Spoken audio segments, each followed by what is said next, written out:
अस्सलाम वालेकुम। आज की वीडियो में कुछ अहम जानकारी है सभी आज़मीन हज के लिए। देखिए, दो सर्कुलर आए हैं हज कमेटी ऑफ इंडिया की तरफ से, सर्कुलर नंबर 32 और सर्कुलर नंबर 33, जो बहुत ख़ास हैं सभी आज़मीन हज के लिए। और ये कहा गया है कि ये सर्कुलर पूरे इंडिया में जितने भी हज कमेटी से आज़मीन हज जा रहे हैं उन तक पहुँचना चाहिए। इसके साथ साथ अगर और भी लोग इसमें जानकारी ले लें तो वो भी दूसरे लोगों तक पहुंचा सकते हैं। सर्कुलर नंबर 32 बहुत ख़ास है, जिसमें मेडिकल फिटनेस की बात को दोबारा दोहराया गया है। ये कहा गया है कि मेडिकल फिटनेस और वैक्सीनेशन सभी आदमी हज के लिए बेहद ज़रूरी है।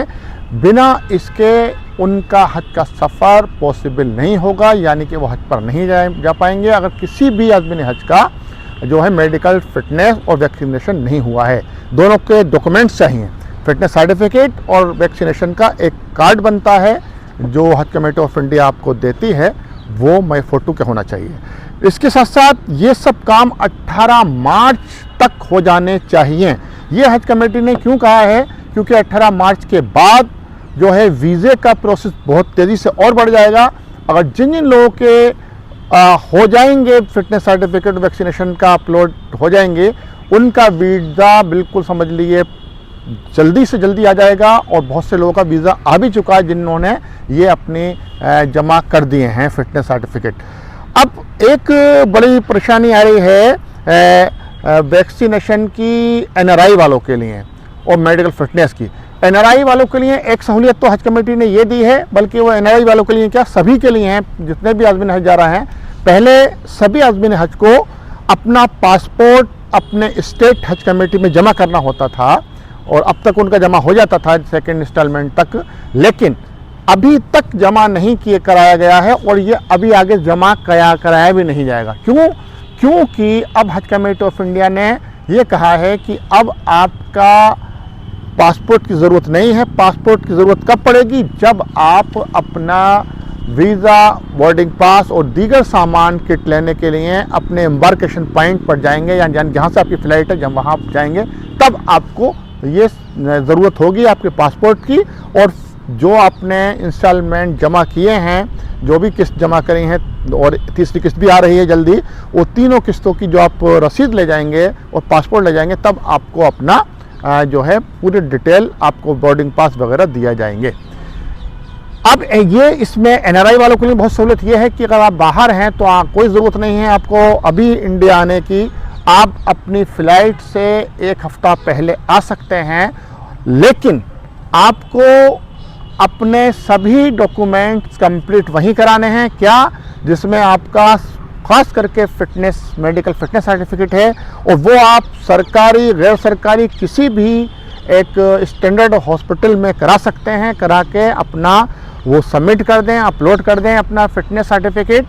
और वैक्सीनेशन अगर उनका हो जाए तो बहुत बेहतर है, नहीं होता है तो अपनी फ़्लाइट से 10 दिन पहले तक ये सब काम करा लें। फिटनेस सर्टिफिकेट और वैक्सीनेशन इंडिया में आके करा लें, लेकिन फिटनेस सर्टिफिकेट आप वहीं कराकर भेज दें ताकि पता चल जाए हज कमेटी को कि आप पूरी तरह से फिट टू फ्लाइट हैं, आप जाने के लायक हैं, ताकि आपका वीज़ा का प्रोसेस चल सके। इसके साथ साथ अगर आप इन सब कामों को करा लेते हैं तो आपको हज के सफ़र की कोई परेशानी नहीं आएगी। आप अपना ऑनलाइन चेक कर सकते हैं। आप अपने सफ़र के दौरान आपको असली मेडिकल फिटनेस सर्टिफिकेट और आप वैक्सीनेशन सर्टिफिकेट साथ में रखना होगा। अगर वो नहीं रखते हैं आप तो आपके परेशानी आ सकती है।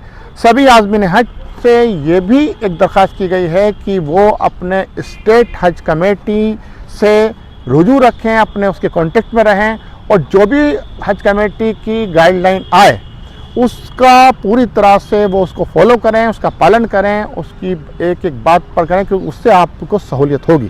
क्योंकि आपका फ़्लाइट का मसला, आपकी जगहों का जहाँ से आपका पूरा सिस्टम है, वो स्टेट हज कमेटी देखती है सेंट्रल हज कमेटी के गाइडलाइन के साथ। अब सर्कुलर नंबर हम 33 पर आते हैं।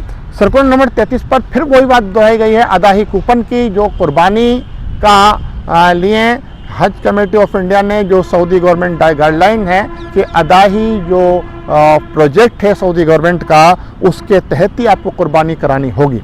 उसमें आपको एक मौका और दिया जा रहा है। 23 मार्च 2026 तक हज कमेटी ने फिर कहा है कि आप अपना हज कमेटी की साइट पर जाकर अपना लॉगिन आईडी और अपना एम पिन डालकर आप चेक करें कि आपका जो अदाही है, यानी कि कुर्बानी का के पर आपने अदाही को यस किया है या नो किया है।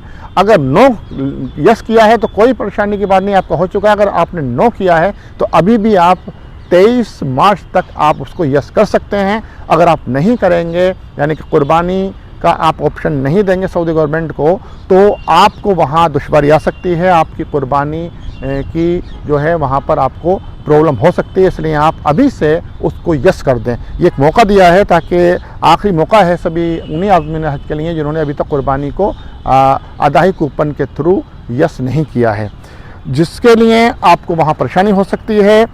अब देखिए, ये इसके साथ साथ लगातार हमने बताया था आपको, वेटिंग लिस्ट लगातार बहुत तेज़ी से आ रहे हैं। हज कमेटी ऑफ इंडिया बड़ी मुस्तैदी से, बड़ी दयानतदारी से और बड़ी क्विकली काम कर रही है। इस बार का रिकॉर्ड तोड़ रखा है। आप देखिए, अभी तीसरी इंस्टॉलमेंट भी जमा नहीं हुई है और हज कमेटी ने 15वीं वेटिंग लिस्ट जारी कर दी है और इसमें बहुत तेज़ी से लोगों की क्लियर हो रही हैं वेटिंग लिस्ट।